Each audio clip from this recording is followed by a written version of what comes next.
بسم اللہ الرحمن الرحیم ان الحمد للہ نحمده ونستعینه ونستغفره ونعوذ باللہ من شرور انفسنا ومن سیئات اعمالنا من يهدي الله فلا مضل له ومن يضلل فلا هادي له واشهد ان لا اله الا الله وحده لا شريك له واشهد ان محمدا عبده ورسوله وبعد فإن خير الحديث كتاب الله وخير الهدي هدي محمد صلى الله عليه وسلم وشر الأمور محدثاتها وكل محدثة بدعة وكل بدعة ضلالة وكل ضلالة في النار.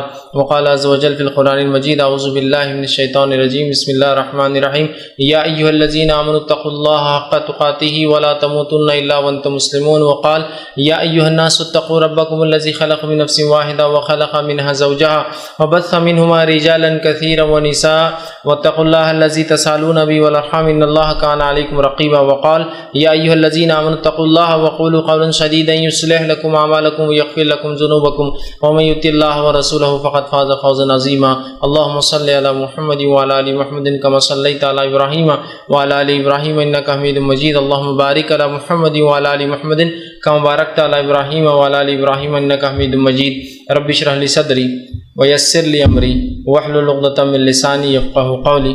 أما بعد وقال عز وجل في القرآن المجيد أعوذ بالله من الشيطان الرجيم بسم الله الرحمن الرحيم إن عدة شهور عند الله 12 شهرا في كتاب الله يوم خلق السماوات والأرض منها 4 حرم ذلك الدين القيم فلا تظلموا فيهن أنفسكم. أما بعد تمام تعریفیں اس اللہ عز و جل کے لیے لائق و زیبا ہے جو تمام جہانوں کا بنانے والا اور اسے پالنے والا ہے، اور درود و سلام اس کے آخری نبی محمد صلی اللہ علیہ وسلم پر. الحمدللہ ہم تمام یہاں اس ہفتے واری درس قرآن کے لیے جمع ہوئے ہیں. انشاءاللہ عزیز اس مختصر سے وقت میں آپ تمام کے سامنے جو ہے حرمت والے مہینوں کے تعلق سے اور بالخصوص اس میں جو مہینہ اب ہم پر آنے جا رہا ہے اور جس مہینے کی آمد پر ہم دیکھتے ہیں کہ بہت سارے رسومات، خرافات، نمازیں، روزے، ایسی راتیں جن میں لوگ جاگتے ہیں یا ایسے دن جن میں عید مناتے ہیں، میٹھے بانٹتے ہیں اور کھاتے ہیں. بہرحال وہ مہینہ بہرحال قریب آ رہا ہے اور مختلف بہرحال رسومات اس میں نظر آتے ہیں. حالانکہ یہ حرمت والے 4 مہینوں میں سے ایک مہینہ ہے، لیکن اس کی حرمت تو بہرحال اپنی جگہ رہی. ہم نے بدعتیں کر کر کے اس کی حرمت کو پامال کیا، اور وہ مہینہ رجب المرجب، رجب کا مہینہ، جس کے تعلق سے جس کی فضیلت کی اگر بات کی جائے تو سوائے ایک فضیلت کی اس کی اور کوئی فضیلت احادیث میں نہیں آتی. یاد رکھیے رجب کی بہت مختصر سی فضیلت آتی ہے، اور اس کی فضیلت میں جو بات آتی ہے وہ یہی تھی جو آیت میں نے آپ کے سامنے تلاوت کی، جو کہ سورہ توبہ سورہ نمبر 9 کی آیت نمبر 36 تھی، جس میں اللہ رب العزت نے فرمایا اور کہا، اور اللہ فرماتا ہے ان عدۃ شہور عند اللہ 12 شہرا فی کتاب اللہ، کہ اللہ رب العزت فرماتا ہے فی کتاب اللہ کہ اللہ کے نزدیک مہینوں کی تعداد 12 ہے. یہ بات اللہ نے لوح محفوظ پر لکھ دیا. اللہ کے نزدیک مہینوں کی گنتی 12 ہے. پھر فرمایا یوم خلق السماوات والارض، یہ تب سے جب سے اللہ نے آسمان اور زمین کو پیدا کیا تب سے مہینوں کی گنتی اللہ کے نزدیک جو ہے 12 ہے. آگے فرمایا والارض منها 4 حرم، اور ان 12 مہینوں میں سے 4 مہینے حرمت والے ہیں.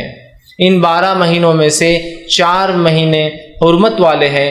مطلب یہ ایسے مہینے ہیں جن کے اندر گناہ کرنا، معصیت کرنا، نافرمانی کرنا، جنگ اور جدال کرنا یا حد سے تجاوز کرنا، اپنی نفس پہ ظلم کرنا حرام ہے. تو کہا ان میں سے 4 مہینے حرمت والے ہیں. پھر آگے فرمایا حرم ذالک الدین القیم، اور یہی سیدھا اور مضبوط اور سچا راستہ، یہی دین اسلام حق ہے. فرمایا مضبوط دین ہے. آگے فرمایا فلا تظلموا فیہن انفسکم، تو اے لوگو تم اپنی نفسوں پر ان مہینوں میں ظلم نہ کرو. اے لوگو تم اپنی نفسوں پر ان مہینوں میں ظلم نہ کرو. تو بہرحال یہ بات اس چیز کی طرف اشارہ کر رہی ہے کہ اللہ رب العزت نے جو ہے جب سے آسمان اور زمین کو پیدا کیا تب سے اللہ کے نزدیک مہینوں کی گنتی کتنی ہے؟ وہ 12 ہے. یاد رکھیے. اور ان 12 مہینوں میں سے 4 مہینے محترم ہیں، 4 مہینے حرمت والے ہیں. اب وہ 4 مہینے حرمت والے کون سے؟ اس کے تعلق سے نبی اکرم صلی اللہ علیہ وسلم فرماتے ہیں، یہ بخاری کی روایت ہے، ابو ہریرہ رضی اللہ عنہ حدیث کے راوی فرماتے اور کہتے ہیں حرمت والے مہینے کون سے ہیں؟ تو اس کی وضاحت آپ یوں کرتے اور آپ نے فرمایا سال 12 مہینوں کا ہے جن میں 4 حرمت والے ہیں. مطلب 12 سے زیادہ مہینے کرنا اسلام میں یاد رکھیے کفر ہوگا. اور اس میں آپ فرماتے ہیں اس میں 4 مہینے حرمت والے ہیں، 3 پے در پے آتے ہیں، 3 ایک کے بعد ایک آتے ہیں، اور پھر آپ صلی اللہ علیہ وسلم نے فرمایا ذی القعدہ، ذی الحجہ اور محرم، یہ 3 پے در پے آتے ہیں، ایک کے بعد ایک آتے فوراً۔ پھر آپ نے فرمایا 3 پے در پے آتے ہیں، ذی القعدہ، ذی الحجہ اور محرم، اور پھر فرمایا اور چوتھا مہینہ رجب ہے جو جمادی الثانی اور شعبان کے بیچ میں آتا ہے۔ چوتھا مہینہ کون سے حرمت والا؟ رجب ہے جو جمادی الثانی اور دوسرا شعبان کے بیچ میں آتا ہے، ٹھیک ہے، مطلب یہ رمضان سے 2 مہینے پہلے آتا ہے یہ مہینہ، ٹھیک۔ تو بہرحال اس حدیث میں نبی اکرم صلی اللہ علیہ وسلم نے اس چیز کی وضاحت کر دی کہ وہ 4 حرمت والے مہینے کون سے ہیں جن میں جنگ، جدال، ڈیفنس کر سکتے ہیں الگ سے، لیکن آپ حملہ نہیں کریں گے، اس طرح گناہ، معصیت، کبائر سے بچنا، نیکیوں کا زیادہ سے زیادہ اہتمام کرنا چاہیے، یہ وہ مہینے یاد رکھیں۔ وہ 4 مہینے کون کون سے ہیں؟ ذی القعدہ، ذی الحجہ، محرم۔ ویسے اگر ترتیب کے اعتبار سے دیکھا جائے، جیسے ہم مہینوں کی گنتی کرتے ہیں، تو ذی القعدہ یہ سیکنڈ لاسٹ ہے، مطلب یہ 11واں مہینہ ہے، اسی طرح ذی الحجہ یہ 12واں مہینہ ہے، محرم یہ اسلامی کیلنڈر کا پہلا مہینہ ہے، اور اسی طرح جو ہے رجب جو ہے جو شعبان سے پہلے آتا ہے، یہ 7واں مہینہ ہوتا ہے، اگر وہ 1 2 3 کی گنتی اگر لے تو یہ 7واں مہینہ ہوتا ہے، ٹھیک۔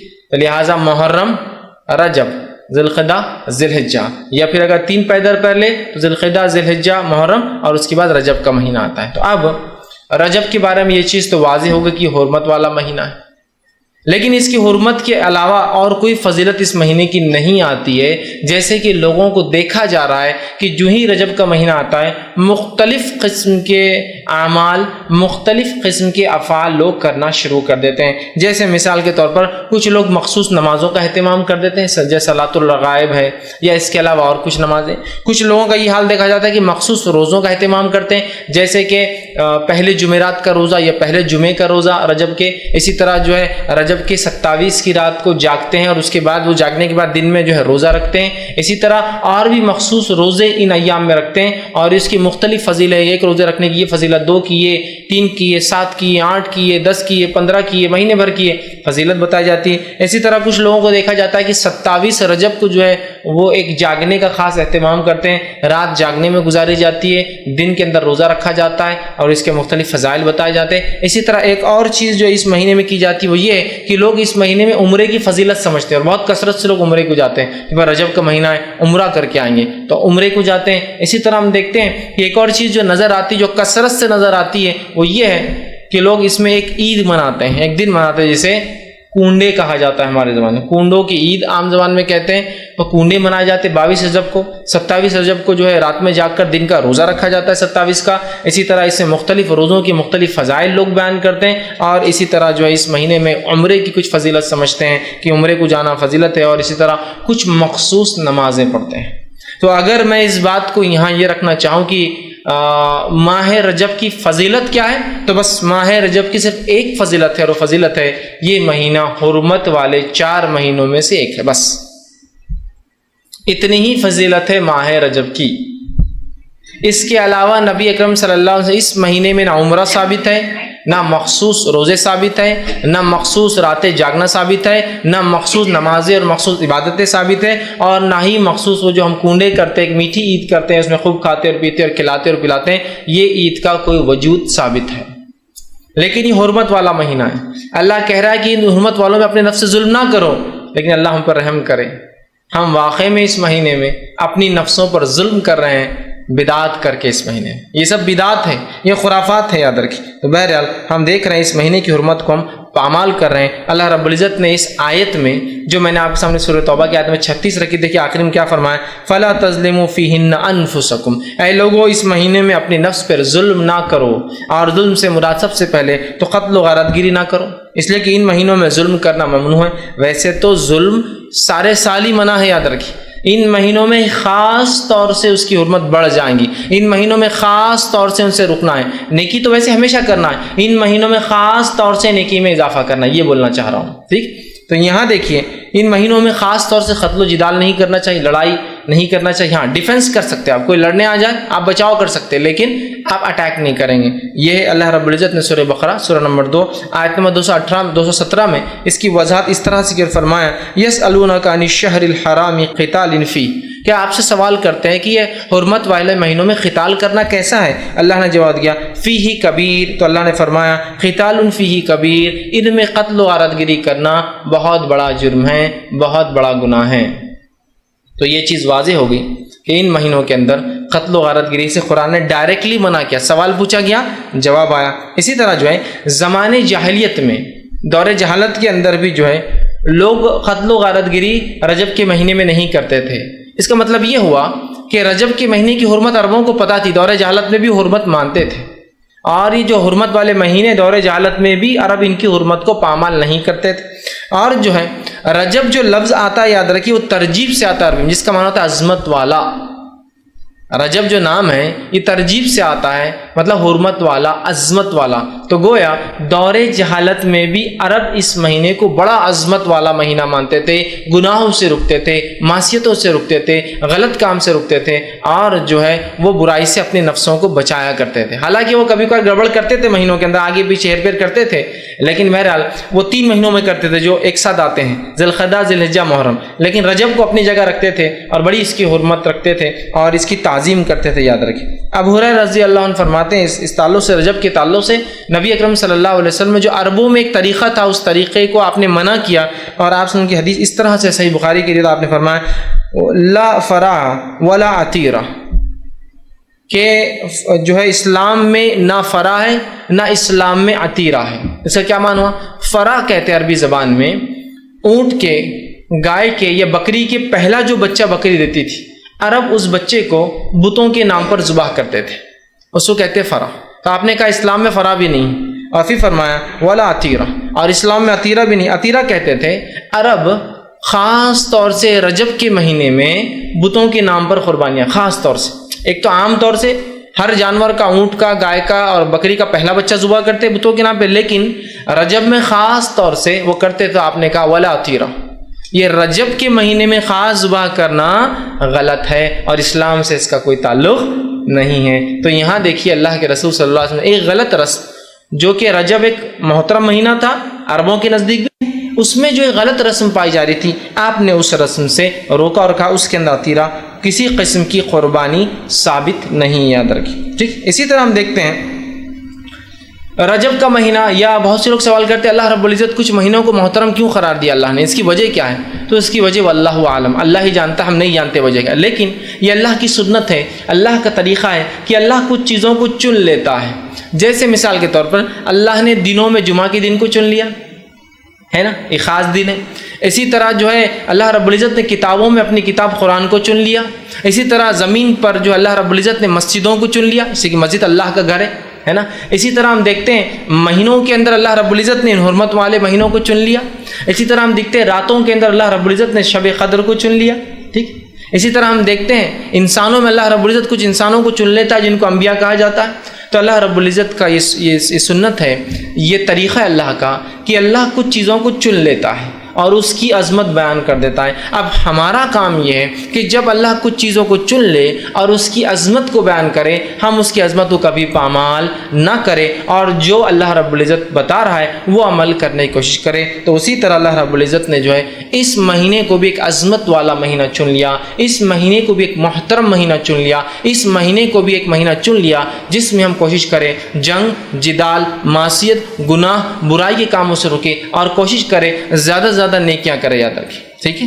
لیکن کسی چیز کو خاص مت کیجیے، جیسا کہ ہم لوگ آج کل خاص کر رہے ہیں کہ خاص کر لیا عمرے کے لیے۔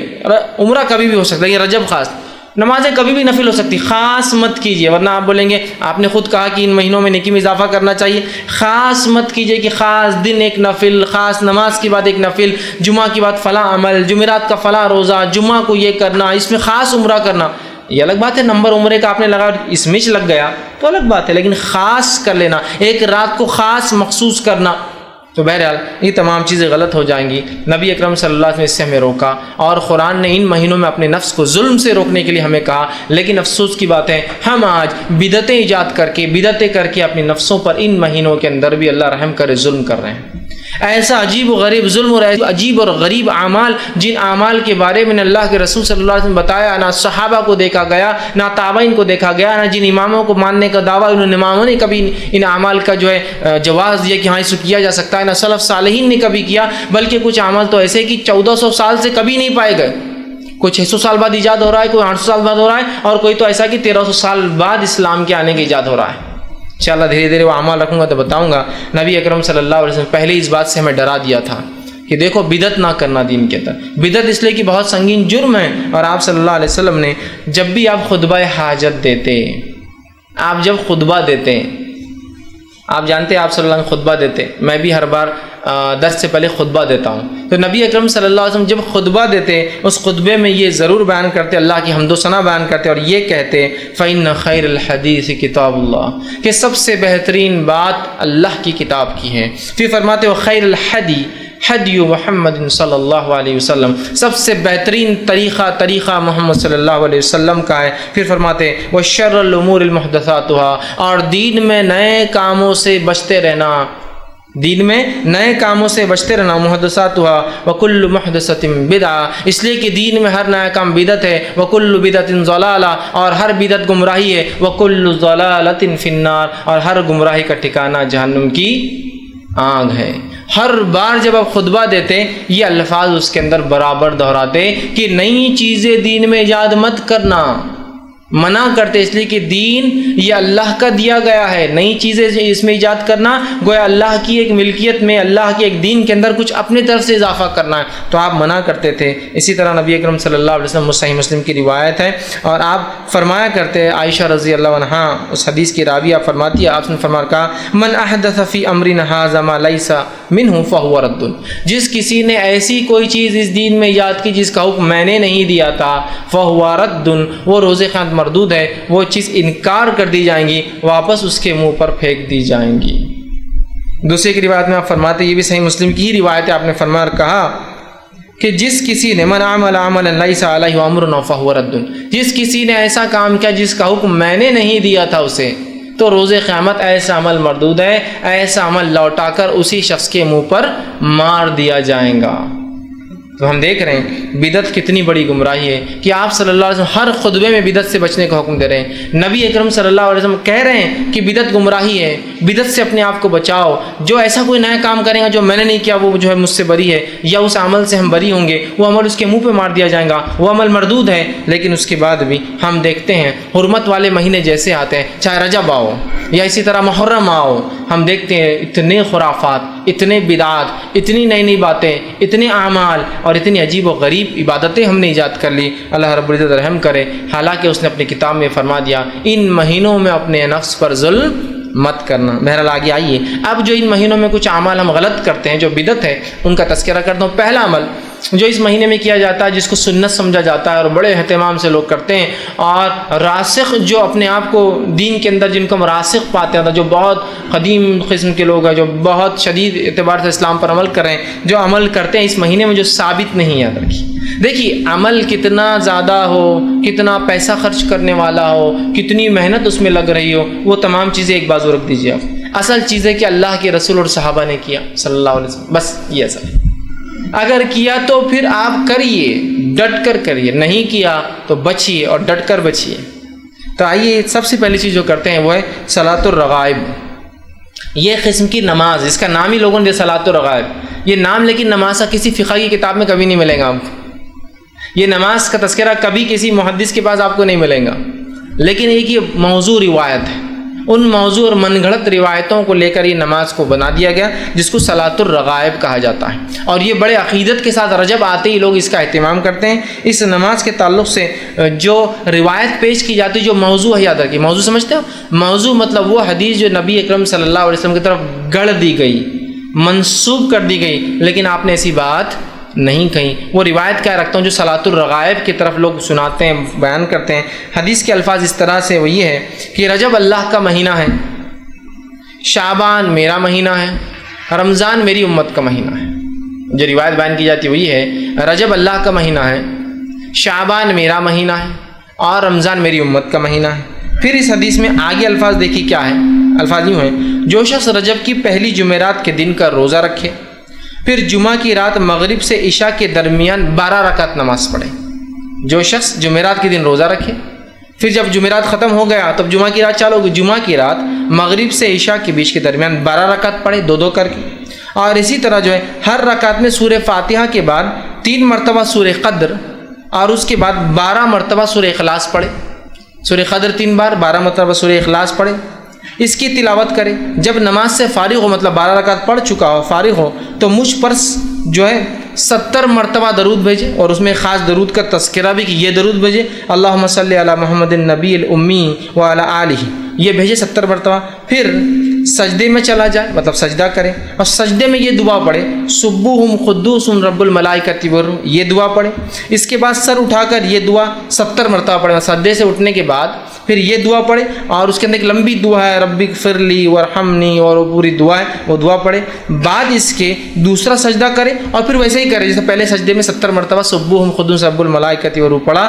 اگر جس نے یہ کر لیا تو اس کے باوجود، مطلب اس کے بعد وہ کہتے ہیں کہ جس نے یہ کر لیا تو اس کے جو ہے اسی طرح کرے۔ اس کے بعد جو کچھ اللہ تعالیٰ سے مانگیں گا، اس کے بعد جو کچھ اللہ تعالیٰ سے مانگیں گا، اللہ تعالیٰ اس کی ہر حاجت کو پورا کریں گا۔ اب یہ فضائل میں آتا ہے، اور یاد رکھیے یہ روایت جو میں نے آپ کے سامنے رکھی، جو بات، یہ نبی اکرم صلی اللہ علیہ وسلم ثابت نہیں ہے، ثابت نہیں ہے۔ اس کے اوپر جو یہ موضوع ہونے بھی ابن الجوزی رحمہ اللہ نے کہا کہ یہ موضوع ہے۔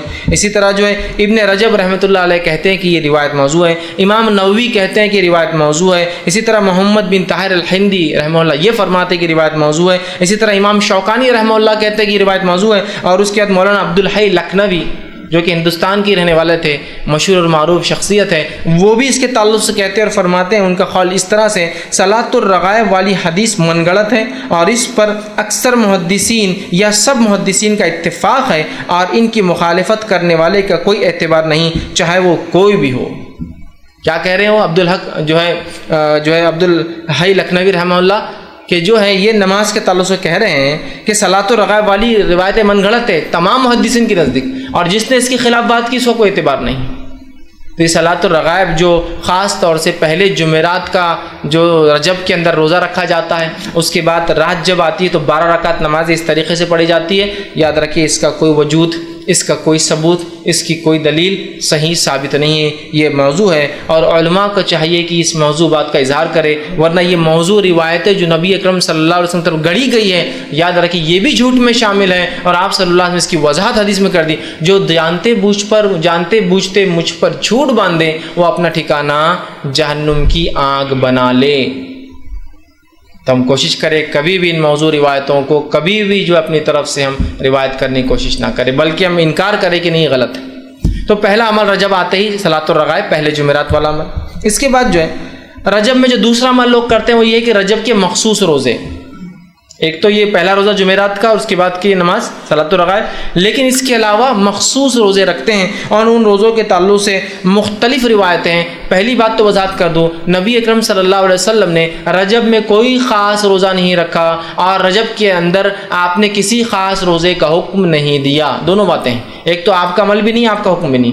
نبی اکرم صلی اللہ علیہ وسلم رجب میں کوئی خاص روزہ نہیں رکھا اور کسی خاص روزے کے رکھنے کا حکم نہیں دیا، یاد رکھیے۔ اب جو لوگ یہ روایتیں بیان کرتے ہیں رجب کے روزوں کی، وہ سب من گھڑت، یاد رکھیے۔ امام نووی رحمہ اللہ نے ایک بہت اچھی بات فرمائی، جب بھی کسی حدیث کو ایسے دیکھو جس کے فضائل بہت ہی زیادہ ہو رہے ہو، یا محدثین کے اقوال ایسے موجود ہیں کہ جب تم دیکھو کہ کسی حدیث میں یا کسی عمل کے بہت زیادہ فضائل پتہ چل رہے ہو، تو جان لو کہ یہ فضائل من گھڑت ہے، یا وہ حدیث من گھڑت ہوں گی صحیح روایتوں کے مقابلے میں۔ یاد رکھیے صحیح روایتیں، جیسا مثال کے طور پہ شب قدر کی فضیلت کیا ہے؟ 1000 مہینوں سے افضل ہے۔ اب کوئی کہے شب قدر کے علاوہ کوئی ایک رات آتی ہے وہ 1000 مہینے نہیں 2000 مہینوں سے افضل ہے، تو آپ سمجھ جائیے کہ یہ گڑبڑ ہے، کہ تو ہائیسٹ لیول آف ثواب رات میں جاگنے کا وہ 1000 مہینہ ہے۔ اب کچھ لوگوں نے اس کو اگر ہم 1000 مہینوں کو اگر سالوں میں کنورٹ کرے تو ہوتا ہے 83.83 سال اور 3 مہینے، ٹھیک، یہ اس کی عدد ہوتے ہیں۔ آپ کو ایک رات جاگنے کا روزہ رکھنے کا 120 سال کے گناہ معاف ہوتے، تو آپ سمجھ جائیے کچھ تو بھی گڑبڑ ہے۔ جس رات کے جاگنے کی بات قرآن کہہ رہا ہے، جس رات کی عبادت کو قرآن 1000 کہہ رہا ہے، اور کوئی 120 سال کا کہے تو سمجھ جائیے کچھ نہ کچھ، مطلب بہت کثیر ثواب جو کہ صحیح اعمال کے مقابلے میں آ رہا ہے، سمجھ جائے من گڑت ہے۔ اب دیکھیے کیا روایت بیان کی جاتی ہے اس میں روزوں کے فضائل میں۔ روایت اس طرح سے موضوع ہے، یاد رکھیے روایت موضوع ہے، اللہ رب العزت رحم کرے، میں صرف روایت کرنے کے اعتبار سے کر رہا ہوں۔ وہ ایسا کہا جا رہا ہے کہ اللہ کے رسول نے اس میں کہا، جبکہ وہ روایت موضوع ہے۔ حدیث کے الفاظ اس طرح سے ہے، مطلب وہ حدیث جو موضوع ہے، جو آپ کی طرف من گڑت منسوب کی گئی، الفاظ یوں ہیں: بے شک رجب کا مہینہ عظمت والا مہینہ ہے، اور آگے اس کے الفاظ ہیں: جو شخص اس میں اللہ تعالیٰ اس کے لیے 1000 سال کے روزے لکھ دیتا ہے، اور 2 روزے رکھے تو 2000 سال کے روزوں کا ثواب لکھ دیتا ہے، اور 3 روزے رکھے تو 3000 سال کے روزوں کا ثواب لکھ دیتا ہے۔ پھر اس کے اندر ہے اور جو ہے لکھ دیتا ہے، اور اگر 7 دن کے روزے رکھے تو اللہ جو ہے اس کو جہنم کے دروازے اس کے لیے بند کر دیتا ہے، اور اگر 8 دن کے روزے رکھے تو جنت کے پورے دروازے اس کے لیے کھول دیتا ہے، اور جس میں سے چاہے جنت میں تاکہ وہ داخل ہو جائے۔ اور جو شخص 15 دن کے روزے رکھے اس کی برائیوں کو نیکیوں میں تبدیل کر دیا جاتا ہے، اور ایک منادی دینے والا آسمان پہ اعلان کرتا ہے: اللہ تعالیٰ نے تمہاری مغفرت کر دی، اب تم نئے سرے سے عمل شروع کرو، ٹھیک ہے۔ اور جو شخص اس میں زیادہ سے زیادہ روزے رکھے اللہ تعالیٰ اس کو زیادہ سے زیادہ عطا فرماتا ہے۔ یہ روایت موضوع ہے اور من گڑت ہے۔ امام الجوزی نے اپنی موضوعات اپنی کتاب الموضوع کے اندر اس کو روایت کیا، اور اکثر محدثین نے اس کو اپنی موضوعات کے اندر روایت کیا کہ یہ روایت صحیح نہیں ہے۔ یہ تو 1000 دن کے روزوں کا ثواب بتایا جا رہا ہے۔ 2000 دن کے روزے مطلب 30 دن رکھ لیا تو 3000 ہو گئے، یا 29 کا دن آتا 29000۔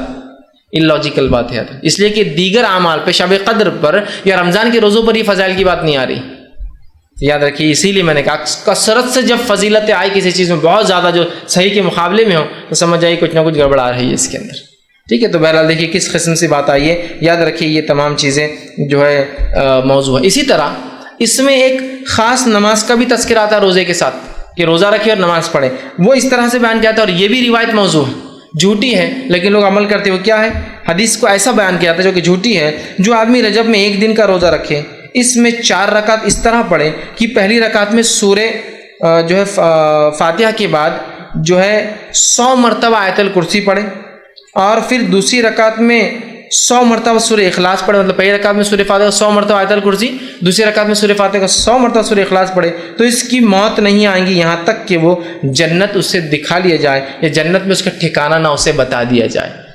مطلب روزہ رکھے، روزہ رکھنے کے بعد 4 رکعت اس روزے میں یہ نماز پڑھے، کیا نماز پڑھے جو بتایا جا رہا طریقہ کہ سورہ فاتحہ کے بعد 100 مرتبہ آیت الکرسی، سورہ فاتحہ کے بعد 100 مرتبہ سورہ اخلاص، تو فائدہ کیا ہوگا اس کو؟ نہیں مرے گا مگر جنت میں اس کا ٹھکانہ بتا دیا جائے گا کہ تم یہاں رہنے والے ہو جنت۔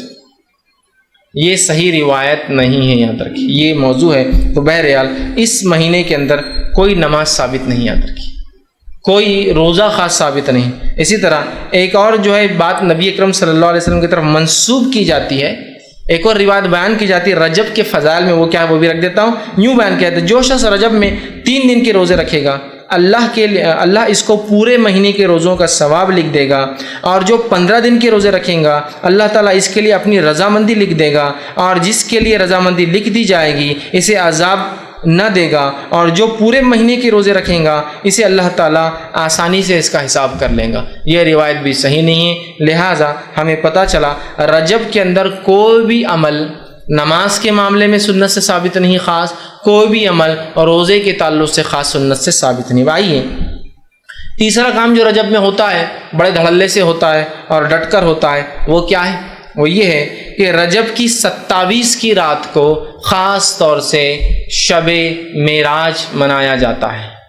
الاسراء والمعراج، مسجدیں سج رہی ہے اور تیاریاں ہو رہی ہے، اور بہت سارے لوگ سال گزرنے کے بعد رجب کی 27 کو ان کو یاد آتا ہے اپن مسلمان ہیں، اب رمضان نزدیک آ رہا ہے، اب مسلمان ہیں، اپن نمازیں شروع کرنا رجب آ رہا ہے، پھر 15 کو ایک اور نئی رات مناتے ہیں شب برات، پھر یاد آتا ہے اب تو رمضان بہت نزدیک، 15 دن ہے سدھر جاؤ، اور پھر آ جاتے ہیں رمضان، اور جب رمضان آتے ہیں اور اصلی رات آتی ہے تو ڈپلیکیٹ راتوں کے چکر میں اصلی رات ہاتھ سے چلی جاتی ہے۔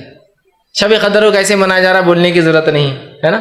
تو بہرحال تو رجب میں ایک فضیلت جو اس کی بتائی جاتی جو ہے نہیں، وہ کیا ہے کہ اس میں ایک رات ہوئی جس میں آپ صلی اللہ علیہ وسلم نے سفر کیا، اور وہ جو ہے مسجد حرم سے مسجد اقصیٰ گئے، پھر مسجد اقصیٰ کے آسمانی سفر کیا۔ یاد رکھیے یہ رات تو ہوئی، کب ہوئی وہ نہیں پتا ہے ہم کو، 27 خاص نہیں، کب ہوئی نہیں پتا ہے۔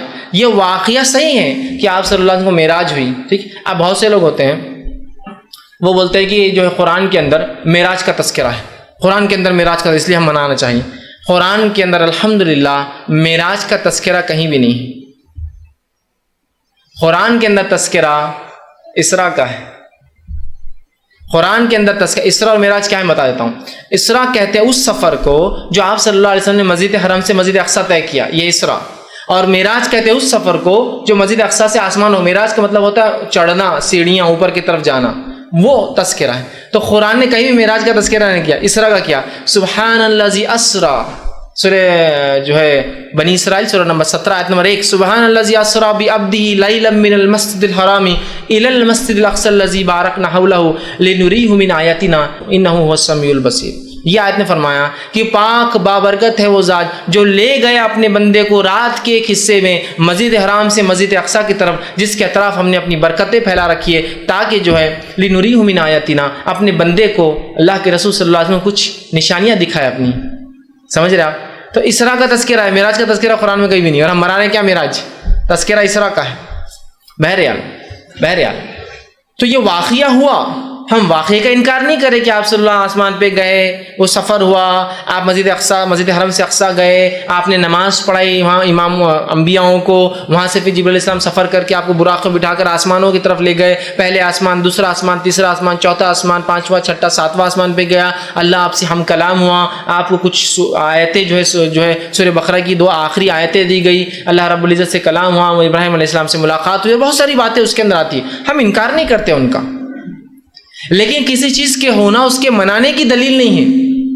نہیں واقعہ ہوا مطلب منایا جائے گا، تو پھر فتح مکہ ہوا تو وہ بھی مناتے، فتح مکہ ہوا تو کیا وہ بھی مناتے؟ اپنے شہروں سے باہر جا کر پھر اونٹ اور گھوڑوں بیٹھ کے اپنے شہر میں آئیں گے کہ فتح مکہ ہوا تو آج تو منائیں گے۔ جنگ بدر ہوئی جس کو اللہ نے فرقان کہا، یوم الفرقان تھا، اس دن اللہ نے فرق کر دیا کفر میں اور توحید میں، تو کیا اس دن بھی ہم منائیں گے؟ چپ چپ باہر جا کے جنگ لڑیں گے ایک دوسرے سے، اور کچھ لوگ اور بولیں گے ہاں یہ یوم الفرقان تھا، فتح مکہ منائیں گے کیا؟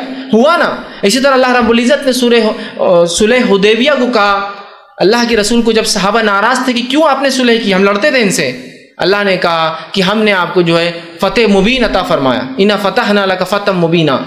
صحابہ سمجھتے ہار ہے، اللہ کہہ رہا ہے ہم نے آپ کو کھلی کامیابی دی، اور بعد میں پتہ چلا جو صلح حدیبیہ کا کیا فائدہ ہوا۔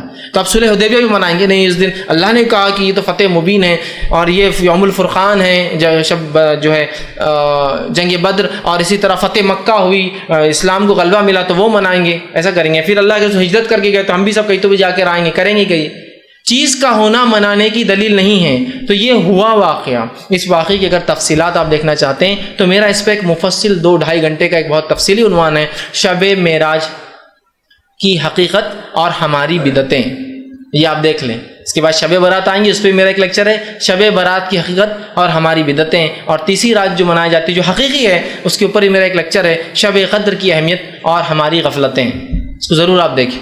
تو شب معراج کی حقیقتیں اور ہماری بدعتیں، اس میں نے بہت تفصیلی رکھا ہے کہ کسی چیز کا ہونا منانے کی دلیل نہیں۔ بہرحال تو اب اس رات کو یاد رکھیے، اس رات کو نبی اکرم صلی اللہ علیہ وسلم کے ساتھ وہ معجزہ ہوا جو آپ لے گئے، یہ رات 27 رجب تھی، اس کے بارے میں کوئی دلیل ثابت نہیں ہے۔ اس معاملے میں امام نووی رحمہ اللہ نے 10 اقوال نقل کیے، 10 الگ الگ قول علماء کے نقل کیے، جن کے اندر سے ایک یہ ہے کہ جس سال آپ کو نبوت ملی اس سال یہ رات ہوئی، دوسرا قول یہ نبوت کے 5ویں سال، تیسرا قول یہ نبوت کے 8ویں سال، نبوت کے 10ویں سال، ہجرت سے 8 مہینے پہلے، ہجرت سے 16 مہینے پہلے، ہجرت سے 12 مہینے پہلے، ہجرت سے 14 مہینے پہلے، 8 12 14 اور 16 مہینے پہلے ہجرت سے، ٹھیک۔ کسی نے کہا رمضان کے مہینے میں ہوئی، کسی نے کہا یہ رجب کے اندر ہوئی، کسی نے کہا یہ شعبان میں ہوئی، کسی نے کہا یہ محرم میں ہوئی، کوئی قول نہیں۔ تاریخ کے معاملے میں اختلاف کب ہوا اس میں بھی اختلاف، اور صحابہ میں سے بہت کم اقوال اس تعلق سے ملتے کب ہوا، یاد رکھیے۔ تو یہ رات کب ہوئی اس کی کوئی دلیل نہیں۔ اب ہم نے دیکھی، میں ہمیشہ یہ کہتا ہوں کہ بہت ساری باتیں ایسی ہے جو کس کو نہ پتہ چلی، شاید اللہ رحم کرے ہم پر، اللہ معاف کرے، شاید جبرائیل علیہ السلام نے آ کر ہندوستانی پاکستانی لوگوں کو بتا کے چلے کہ تمہارے لیے یہ فکس کر دیا گیا ہے۔ جیسا 27 کو معراج ہوئی، دنیا اختلاف کر رہی ہے، صحابہ میں اختلاف ہے، محدثین میں اختلاف ہے، ہندوستانیوں کو پکا پتہ ہے 27 رجب۔ اسی طرح جو ہے شب قدر کب ہے اس کو تلاش کرنے کا حکم ہے۔ جو آخری حدیث ملتی ہے اس کے تعلق سے وہ یہ ہے کہ اسے رمضان کی آخری عشرے کی طاق راتوں میں تلاش کرو، مطلب 5 میں سے کوئی ایک لیکن شاید ہندوستان میں آ کے جبرائیل علیہ السلام بول کے گا کہ تم لوگوں کے لیے 27 ہے، لہٰذا تم لوگوں کو سہولت تاکہ تم آرام سے جو عمل کر لو، کم وقت میں زیادہ کر لو، تو ہم تو برابر 27 کو منا رہے ہیں شاید. دیکھیے نا یہاں اختلاف ہے، یہ رات کب ہوئی، معراج کب ہوئی، ہمارے پاس پکا ہے کب ہوئی، 27 رجب. آپ 27 رجب کو بہرحال دیکھیے کسی چیز کا ہونا اس کے منانے کی دلیل نہیں، اب ہوا اب منانا شروع ہو گیا ہے نا. کیسے راتوں کو مسجدیں سجائی جا رہی ہے، نہایا جا رہا ہے، تیار ہوا جا رہا ہے، انتظام کیا جا رہا ہے، مخصوص پکوان اور میٹھے، اور ظاہر سے کوئی بدعت بغیر میٹھے کی تو کمپلیٹ ہوتی نہیں ہے، مخصوص میٹھے بنائے جا رہے ہیں، اسی طرح جو ہے مخصوص لباس بنائے جا رہے ہیں، مخصوص رکعت میں تعداد میں راتوں کی نماز، جیسے 100 رکعت نماز، یا پھر ایک نماز ہوتی ہے کہ جو زندگی بھر کے نمازیں چھوٹ گئے، ٹھیک، جو ہے قضائے عمری پڑھی جا رہی ہے. اسی طرح جو ہے صبح اٹھ کر پھر 27 کا روزہ رکھا جا رہا ہے. یہ تمام کام بدعت ہے. وہ رات ہوئی، وہ واقعہ ہوا، اس کے بارے میں ہمیں فکس نہیں پتا وہ کب ہوئی رات اور کیا واقعہ، مطلب واقعہ تو پتا ہے لیکن وہ رات کب ہوئی، کس مہینے ہوئی، کس سن میں ہوئی، ہمیں نہیں پتا. لہٰذا اس رات کو یاد کر سکتے آپ کی وہ واقعہ کیا تھا، لیکن منانا یہ بدعت میں شامل ہوگا.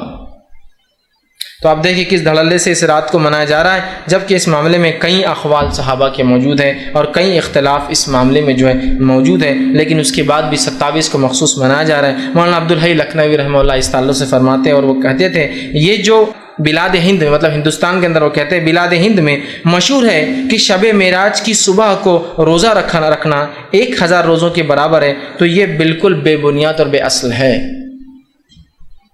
سمجھ رہے ہیں؟ تو یہاں ہم دیکھ رہے ہیں لوگ پتہ نہیں کیا کیا اس میں منا رہے ہیں، رات جاگتے ہیں، دن روزہ رکھتے ہیں، 1000 مہینوں کا ثواب، 1000 سال کا ثواب، 120 سال کا ثواب، پتہ نہیں کیا کیا باتیں بیان کی جا رہی ہیں. تو یاد رکھیں اس مہینے میں یہ رات معراج جو ہے یہ ہوئی، لیکن یہ کب ہوئی یہ ہم نہیں جانتے، واللہ اعلم، اللہ بہتر جانتا ہے کہ یہ رات کب ہوئی. یاد رکھیں آپ، لیکن ہم مخصوص کر کے دیکھیے کیسے اعمال کر رہے ہیں، کیا کیا افعال کرتے ہیں. اور یاد رکھیں جب ہم بدعتوں میں چلے جاتے ہیں، جب ہم بدعتوں میں پڑ جاتے ہیں تو پھر یاد رکھیے معاملہ پھر وہ اتنی گہرائی میں جاتا ہے کہ پھر وہ بدعتیں کہیں رکتی نہیں. تو لہٰذا رجب کی 27 کو شب معراج خاص منانا یہ بدعت ہے اور شریعتاً یہ غلط ہوگا. رات کا جاگنا بھی ثابت نہیں، اس میں کوئی خاص روزہ ثابت نہیں.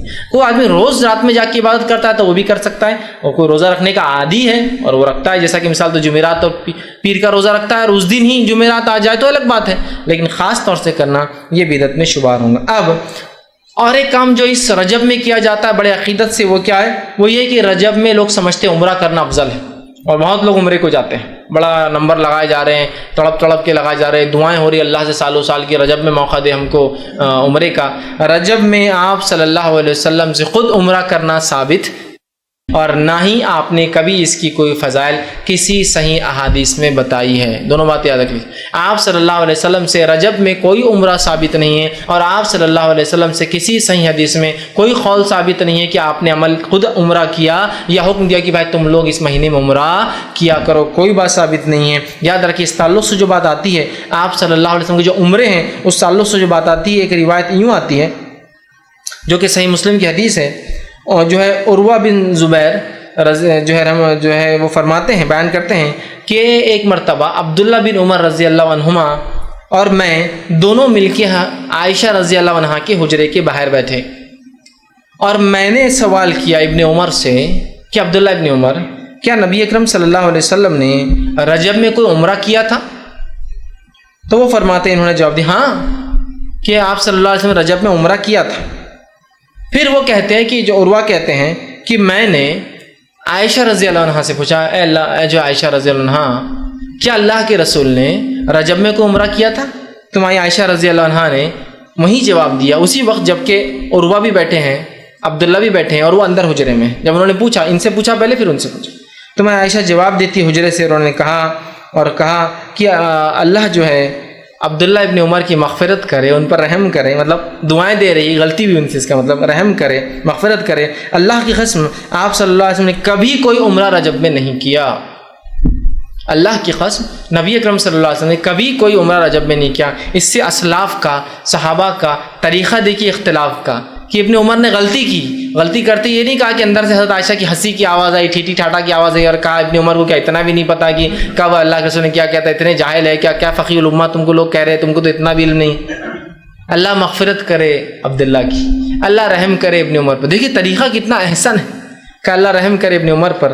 اللہ کی قسم کبھی اللہ کی رسول صلی اللہ علیہ وسلم نے جو ہے رجب کے اندر عمرہ نہیں کیا فرماتی ہے۔ اور پھر کہا، آپ نے فرمایا مہینے میں نہیں تھا، اور آپ صلی اللہ علیہ وسلم جب بھی عمرہ کے لیے گئے ہر مرتبہ ابن عمر آپ صلی اللہ علیہ وسلم کے ساتھ ہی ہوتے تھے، پھر بھی وہ یہ بات بھول گئے۔ وہ ان کے ساتھ ہی تھے لیکن پھر بھی شاید ان سے وہاں بولنے میں چوک میں تھا۔ عائشہ نے کہا کہ تم تو ہر سفر میں ان کے ساتھ تھے، پھر بھی بھول گئے، وہ بھول گئے تھے، ان سے چوک ہوگی۔ اسی طرح دوسری روایت جو آتی ہے وہ اس طرح سے، صحیح مسلم کی روایت ہے، انس بن مالک رضی اللہ عنہ سے پوچھا گیا کہ اللہ کے رسول صلی اللہ علیہ وسلم نے کتنے عمرے کیے؟ تو انہوں نے فرمایا اللہ کے رسول صلی اللہ علیہ وسلم نے 4 عمرے کیے اور 1 حج کیا تھا آپ نے۔ اور پوچھا کیا کب کیے تھے؟ تو کہا 3 عمرے آپ نے ذی القعدہ میں کیے اور 1 عمرہ آپ نے ذی الحجہ میں کیا جس میں آپ نے حج بھی کیا تھا۔ مطلب آپ صلی اللہ علیہ وسلم نے انفرادی طور سے 3 عمرے کیے اور 1 عمرہ حج کے ساتھ کیا آپ نے۔ تو ایسے آپ صلی اللہ علیہ وسلم کی زندگی میں کتنے عمرے ہوئے؟ 4 عمرے، 3 جس میں سے ذی القعدہ میں آپ نے کیے اور 4تھا عمرہ آپ نے حج کے ساتھ کیا۔ ظاہر سی بات ہے مطلب ذی الحجہ میں کیا، حج ذی الحجہ میں آتا۔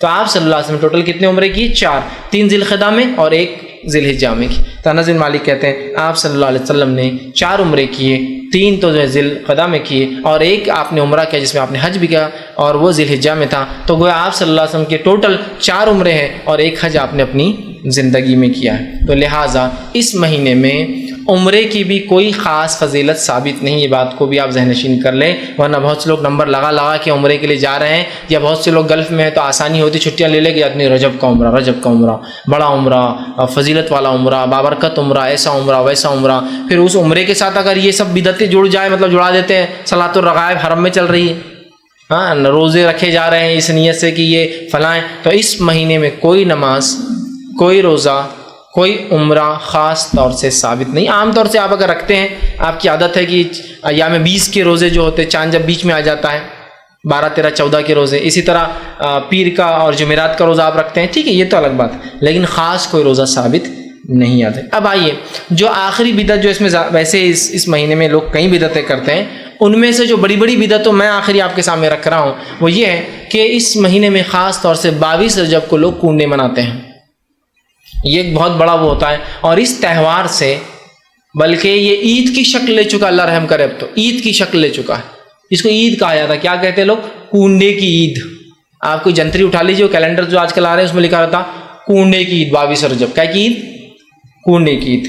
آئیے تھوڑا سا اس رجب میں کیا کنڈے منانا سنت سے ثابت ہے؟ تو میں تو صرف آپ سے سوال کروں گا، نبی اکرم صلی اللہ علیہ وسلم سے کیا دن میں 3 مرتبہ بھی کھانا ثابت ہے کبھی؟ وہ لوگ جو 3 دن میں ایک بار کھاتے تھے، ہاں کیا ان سے کوئی ایسی عیدیں ثابت ہو سکتی ہے جن عیدوں کے اندر کھیر اور پوریاں بنائی جائے، لوگوں کو بلا کر کھلایا جائے، جو لوگ بھوک سے جو زندگیاں گزارے؟ اسلام میں کوئی بھی عبادت یا کوئی بھی عمل ایسا نہیں جس میں خاص طور سے کچھ کھانے کو پکا کر تقسیم کیا جائے، بانٹا جائے، بلایا جائے، کہیں بھی۔ عید کا دن خوشی منانا، لیکن اس میں بھی یہ حکم نہیں ہے کہ خاص طور سے کوئی میٹھا بنا کے تقسیم کرو۔ اللہ نے دیا ہے تو خوشی میں جو کر سکتے، تیز میٹھا سب کیجیے، اللہ منع نہیں کرتا، اسے دین شریعت چھوٹ دیتی خاص طور سے۔ تو یہاں دیکھیے کنڈوں کی ایک عید منائی جاتی ہے۔ کنڈوں کی عید منانے کا ایک مخصوص طریقہ ہے۔ میں تو صرف لوگوں سے اتنا کہتا ہوں اگر اس کا اسلام سے ذرہ برابر بھی تعلق ہے تو اس کا عربی میں نام لا کے دے دیجیے۔ اس عید کا عربی میں نام کیا ہے؟ عید الفطر رمضان کی عید، عید الاضحیٰ یا عید الضحیٰ بقرعید۔ ایک کو عام زبان میں لوگ کہتے ہیں میٹھی عید، ایک کو کہتے ہیں تیز عید۔ اس کے علاوہ مجھے لا کے بتائیے جتنے عیدیں بعد نے بنا لی ہے اس کا عربی نام کیا؟ کنڈوں کی عید کا عربی نام ہو ہی نہیں سکتا۔ عید ایجاد ہوئی انڈیا کے اندر، تو عربی نام کیسا ہوگا اس کا؟ اس کے تعلق سے جو واقعہ تھا وہ یہ ہے کہ ایک آدمی نے کتاب لکھی، وہ یو پی کا رہنے والا تھا، داستان عجیب، نام بھی عجیب ہے، کتاب کا نام تھا داستان عجیب۔ اس کتاب میں اس نے ایک واقعہ لکھا۔ واقعہ یوں تھا کہ ایک اسٹوری، ایک لکڑہارا تھا، اس کے ساتھ بڑی مصیبت اور پریشان حال تھا، اور اس نے پھر جعفر صادق رحمۃ اللہ علیہ، جن کا بڑا مقام ہے، ایک بہت بڑی شخصیت ہے، اور ہر بدعت کے پیچھے لوگ شخصیتوں کو کھینچتے ہیں، تو وہ جعفر صادق جو ہے ان کی نظر ہے، اور اس نے وہ کہانی لکھی کہ جعفر صادق نے ایک مرتبہ جو ہے یہ کہا، ان کا ایک قول نقل کیا کہ جعفر صادق جو ہے انہوں نے اللہ سے نظر مانگی کہ اللہ جو شخص 22 رجب کو میرے نام سے نظر کرے گا کنڈے کی، تو اس کی ہر چیز جو ہے پوری کرنا تمہارا ذمہ ہے. اور لوگوں سے انہوں نے کہا کہ تم میرے نام سے 22 رجب کو نظر مانگا کرو، اس لیے کہ میں وسیلہ بن جاؤں گا پھر، اور اگر ایسا نہ ہوا تمہاری حاجت پوری نہ ہوئی تو روزے قیامت میرے کو پکڑ لینا کر. تو اب جعفر صادق اتنی بڑی شخصیت رحمۃ اللہ علیہ، تو پھر تو ظاہر سی بات ہے. اور اس نے یہ کہانی لکھی داستان عجیب میں، اور بس وہ کہانی پڑھنے کے بعد ایک رسم شروع ہوئی جسے کہا جاتا ہے کنڈوں کی عید. اس لیے میں نے کہا نا، جس عید کی بنیاد عرب میں رکھی بھی نہیں گئی، مطلب بدعتوں کی بھی بنیاد الگ الگ جگہ رکھی جاتی ہے تو نام بھی اس سے ریفلیکٹ ہوتا ہے. جس عید کی بنیاد ہی ہندوستان میں رکھی گئی اس کا نام کب عربی میں ملے گا آپ کو؟ اسلام کا کوئی بھی رکن، کوئی بھی عمل، کوئی بھی عید بغیر عربی زبان کے نہیں، چونکہ آپ عربی تھے تو ظاہر سی بات ہر چیز عربی میں ہم تک آئی. بات سمجھ رہے ہیں؟ تو اس نام کا بہت سے لوگ بہت کوفت ہوتی، بہت دل جل جاتے ہیں ان کے، ارے فیصا ویسا بول رہے ہیں، عربی میں نام نہیں، جاہل ہے، فلاں ہے. میں تو بنیادی بات کہہ رہا ہوں بھائی آپ سے. چلیے میری جہالت تو بالکل معروف اور مشہور ہے، لیکن آپ سے تو میں صرف گزارش کر رہا ہوں اگر اس کا تعلق ہمارے نبی سے اور ہمارے اصحاب سے تو بس عربی میں نام لا دیجیے اور ان کا ایک عمل لائیے کہ آپ صلی اللہ علیہ وسلم نے 22 کے دن میٹھا کھایا، آپ نے کونے منائے، آپ کی ازواج جو ہے مٹھائیاں بناتی تھی، صحابہ کو بلایا جاتا تھا، صحابہ آتے تھے، حجروں میں کھاتے تھے اور چلے جاتے تھے. تو ہم کو کیا، ہم تو نبی کی سنت ماننے کے لیے تیار ہے نا. عام زبان میں کہتا ہوں ہم تو لکیر کے فقیر ہیں، کتاب و سنت کی بات آ گئی اس کے پیچھے چل پڑے، نہیں ہے تو پھر تو کسی کی بات بھی سننا نہیں. تو بہر اللہ کی دے دی ایک حوالہ چاہیے. اب حوالہ کہاں سے ملیں گا؟ یہ تو باتیں خوابوں کی، قصوں کی، اور یہ تو داستان عجیب کی بات ہے. ایک دم کتاب کا نام ہی عجیب ہے، داستان عجیب، مطلب عجیب و غریب واقعات صوفیوں کے اور ان کے اور ان کے، وہ لکھے ہوئے ہوں گے اس میں، لکھ دیا اس میں واقع. اب اس کو لے لیا. اچھا دیکھیے جعفر صادق رحمۃ اللہ علیہ، نہ ان کی پیدائش 22 رجب کو ہے، نہ ان کی وفات 22 رجب کو ہے. نسبت دیکھیے، نہ 22 کو پیدائش ہے نہ 22 کو وفات ہے. ٹھیک. اب جو کنڈے منائے جاتے ہیں وہ کیا ہوتا ہے وہ بھی رکھ دوں تھوڑا سا تاکہ پتہ چل جائے. جو لوگ نہیں جانتے، بہت سارے لوگ نہیں جانتے، ویسے ہندوستانی اکثر لوگ جانتے ہیں. ٹھیک. اگر ہندوستانی اور پاکستانی لوگ بدعت کو نہ جانے تو پھر کیسا ہو سکتا ہے؟ یہ تو ہو ہی نہیں سکتا، اس لیے کہ ہمارے پاس تو کبھی کبھی دین بدعت ہوتا ہے اور بدعت دین ہوتی ہے نا. ایک صاحب کی مرد پاس ایک بار میں دکان پہ گیا، جو ان کے پاس کچھ لوگ ورکرز کام کرتے تھے جو ایک ہندوستان کے ایک ایسے علاقے کے تھے جو بہرحال ایک جہالت اور پستی کا معاملہ ہے، اللہ رحم کرے ان لوگوں پر اور تمام پہ ہم پہ جو ہم اس طرح کی باتیں کرتے ہیں. بہرحال تو ان سے میں نے سوال کیا کہ رمضان کی عید کو 2 دن باقی تھے اور میں وہاں گیا تو میں نے کہا کیا ورکرز تمہاری عید کو چھٹی نہیں دیتے ہو؟ تم ظلم کرتے ہو ان پر، عید کو تو دینا چاہیے. تو کہا میرے سے مت کرو کچھ سوال، ورکر سے بات کرو. تو ایک وہ کاریگر جو کام کر رہا تھا وہ بانس کا کام ہوتا تھا ان کے پاس، بانس ہوتا ہے نا اس کے صوفے وغیرہ بنا. تو میں نے اس سے پوچھا عید کو نہیں جاؤں گے؟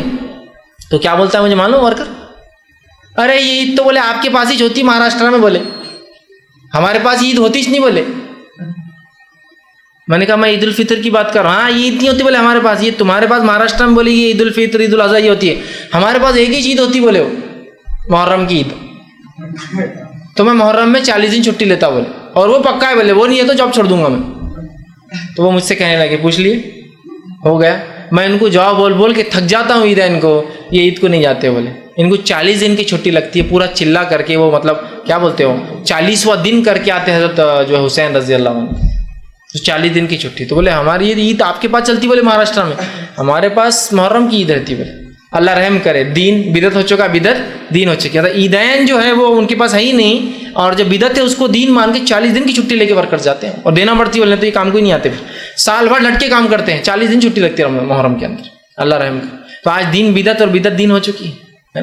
بہرحال کہانی کیا ہے؟ کہانی یہ ہے کہ اس کے پیچھے قصہ یہ ہے کہ جو اس دن جعفر صادق رحمۃ اللہ علیہ کے لوگ بولتے ہیں نیاز منا رہے ہیں. اب یہ نیاز منانے کا عجیب طریقہ، ایسی نیاز کسی اور کی نہیں مناتے ہیں. نیاز کا طریقہ کیا ہے کہ آپ سامان خرید کے لاتے ہیں باہر سے، سامان خرید کے لانے کے بعد گھر کی عورتیں اور مرد سب نہا لیتے ہیں تاکہ نہا کے ریڈی ہو جائے.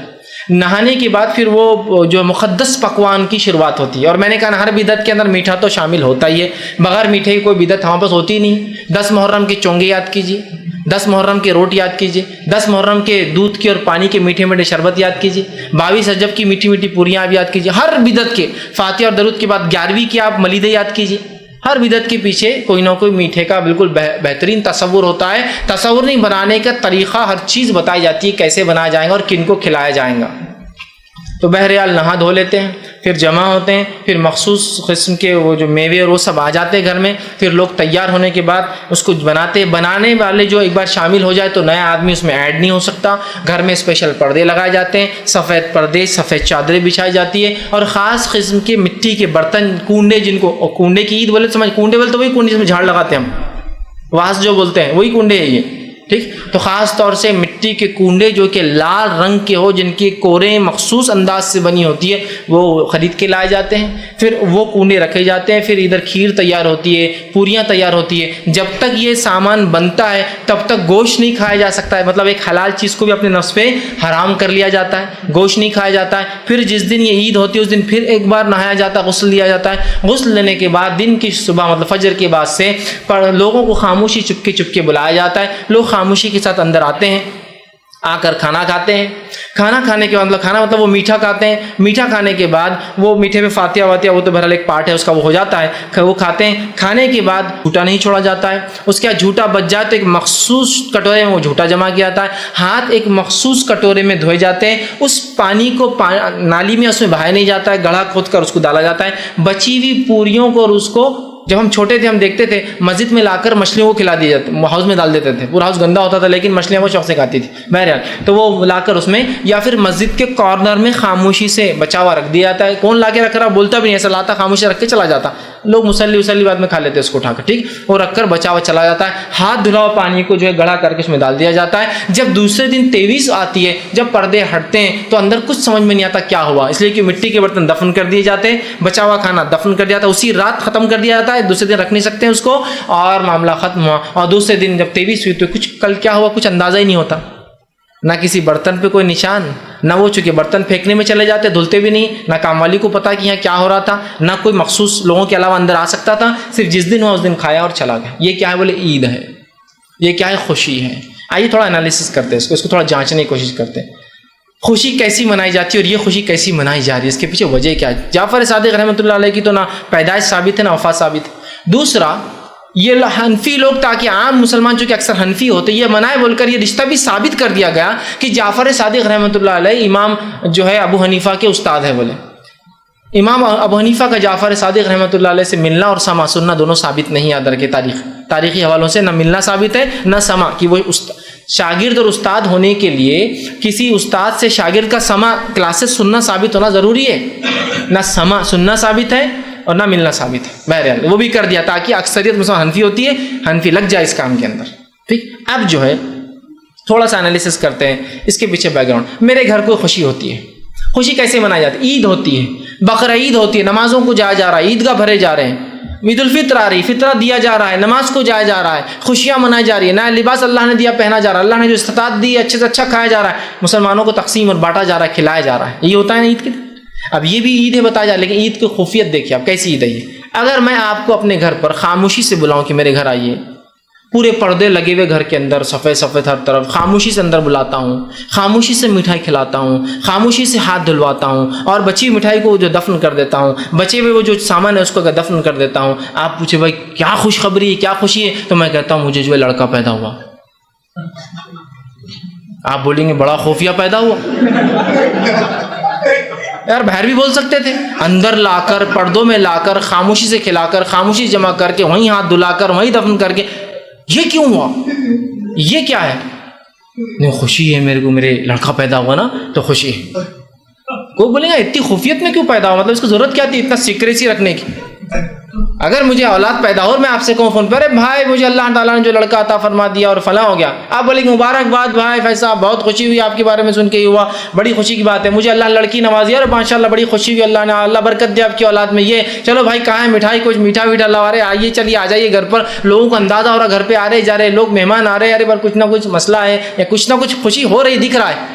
یہ کیسی خوشی ہے، دیکھیں نا کتنا خفیہ، خاموشی سے اندر آ جائیے، پردہ ہٹا اندر آئے، پردہ ڈھک گیا، خاموشی سے بیٹھے، کنڈوں میں سے کھا رہے ہیں، بچے ہوئے چیزوں کو پھینک دیا جا رہا ہے، بچے کو دفنا دیا جا رہا ہے، ہاتھ وہیں دھل رہے ہیں، پانی کو ڈال دیا جا رہا ہے، اور برتن بھی عام استعمال کے نہیں، مٹی کے تاکہ دفن کر دی جائے، کیا ہے؟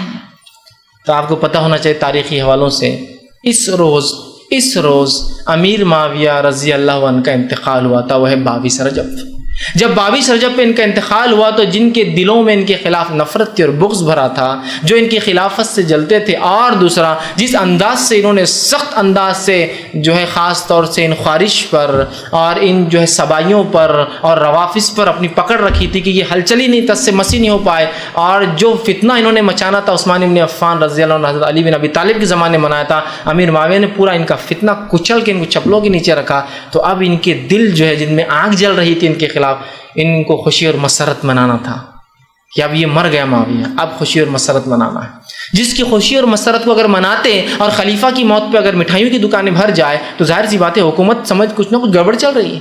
جیسا 10th پاس رزلٹ آیا، 12th کا رزلٹ آیا تو دکانیں مٹھائی کی بھر جاتی ہے، رش ہوتا ہے، کچھ نہ خوشی ہے۔ دیوالی دسہرہ ہمارے پاس ہندو مناتے تو دیکھیے مٹھائیاں بانٹتے تو وہاں رش ہو جاتا ہے، کوئی مسلمان جائے تو بولیں گے آج اتنا رش کیوں مٹھائی کی دکان، لوگ کہیں گے ارے دیوالی کا مٹھائی بانٹتے ہیں، ہے نا، تو رش ہو سکتا ہے، تو اب مٹھائی کو مینوفیکچر گھر میں ہی کرنا پڑے گا تاکہ خوشیاں گھر میں جو ہے خلیفہ کی مرنے کی، تو لہٰذا ان لوگوں نے جن کو بغض تھا اپنے گھروں کے اندر خاموشی میں سامان لا کر مٹھائیاں تیار کی، خاموشی میں اپنے اہل خیال لوگوں کو لایا گیا، لوگوں نے خاموشی مٹھائی کھائی، خوشیاں منائی ان کے مرنے کا، اور خاموشی سے ہاتھ دھو کر جب باہر نکلے تو کچھ پتہ نہیں اندر کیا ہو رہا تھا۔ سمجھ رہا ہے بات کو؟ اور اس واقعے کو یہ داستان عجیب میں لا کے اس نے جوڑ دیا، اور تاکہ حنفی لوگ لگ جائے کہ نیا قصہ ڈالا جعفر صادق رحمۃ اللہ علیہ کی نیاز، اور یہ امام ابو حنیفہ جو استاد تھے بس لگے پورے ہمارے عوام جو سنی حضرات اور دیگر لوگ جو معصوم بس لگے مسلمان، یہ تو ایسی رسم ہے جس کی کوئی بنیاد ہی نہیں ہے۔ چلیے شب معراج تو سمجھ میں آ رہی کچھ تو کہ ایک بنیاد کے اوپر آپ نے اضافہ کر لیا، کوئی بنیاد نہیں اس کنڈے کی، کنڈے کی عید جیسی کوئی چیز شریعت اور اسلام میں نہیں ہے، یاد رکھیے یہ سخت بدعت ہے۔ نہیں میں کھا لیے تو کیا ہوا، میٹھا تو ہے، ہم بسم اللہ پڑھتے اور کھا لیتے، ارے رے رے رے، بہت سارے مسلمان بسم اللہ پڑھو پرساد کھا لو، بسم اللہ پڑھو یہ کھا لو، بسم اللہ پڑھو، سب کرتے بولو بسم اللہ پڑھ لی ختم، اللہ کا نام لیتے چیز حلال ہوگی۔ دیکھیے میرے بھائی، اللہ کا نام لینے سے صرف وہی چیز حلال ہوتی ہے جو پہلے سے حلال ہو۔ جیسا کوئی کھانا پہلے سے حلال ہو، اس سے بسم اللہ پڑھ لیا جائے تو آپ کھا سکتے ہیں، ہے نہیں؟ اب دیکھیے جب ایسا کہا ہے تو رکو رکو رکو، آٹا حلال حرام ہے، حلال، میدا حلال حرام ہے، حلال، کاجو حلال حرام ہے، حلال، کشمش حلال حرام، حلال، کھوپرا حلال حرام، اپن بنی حلال، ہاں جب سب کو ملا کے پوریاں بن گئے تو پوریاں حرام۔ یہ تم لوگوں کا عجیب معاملہ ہے، سب حلال و پوریاں حرام۔ میرے بھائی ویسا نہیں ہے، یہ سب بن ملانے کے بعد جو تم نسبت کر رہے ہو وہ نسبت خطرناک۔ کیلا حلال حرام ہے، بتائیے میں آپ سے سوال، کیلا حلال حرام، حلال، لڈو حلال حرام، حلال، پیڑا حلال حرام، حلال، اگر اس کو میں گنیش کے سامنے رکھ کر آپ کو دوں تو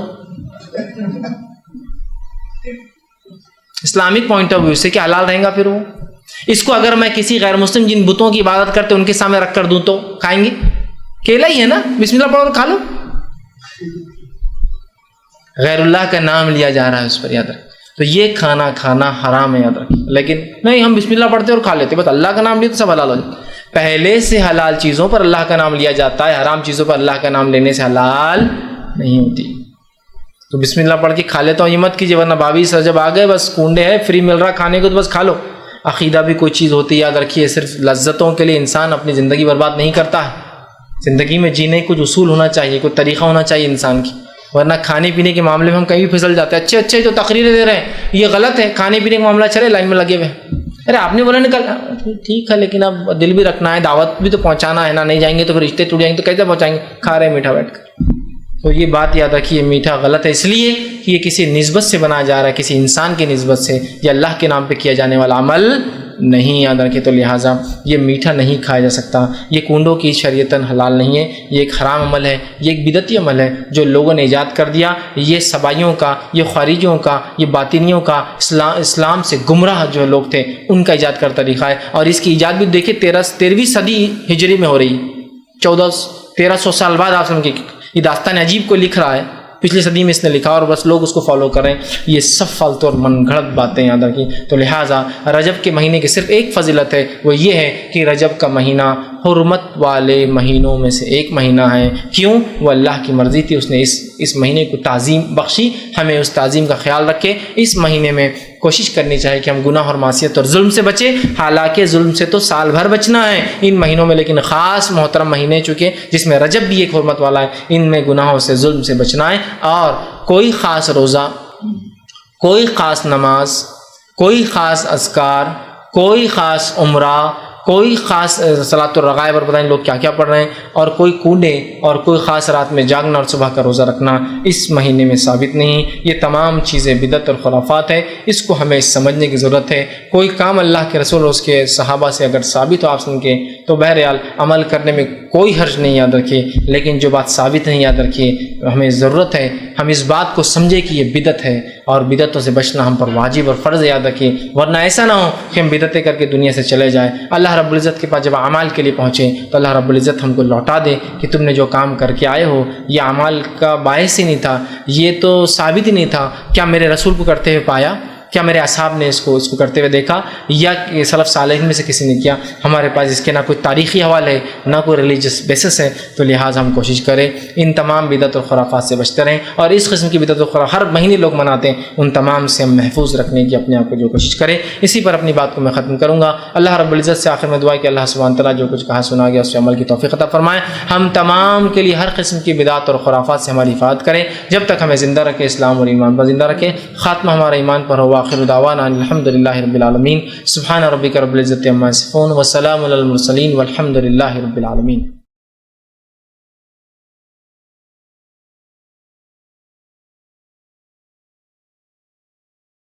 بسم اللہ الرحمن الرحیم، الحمد للہ رب العالمین والصلاة والسلام علی خاتم النبیین والمرسلین، رب اشرح لی صدری ویسر لی امری واحلل عقدۃ من لسانی یفقہوا قولی، اما بعد۔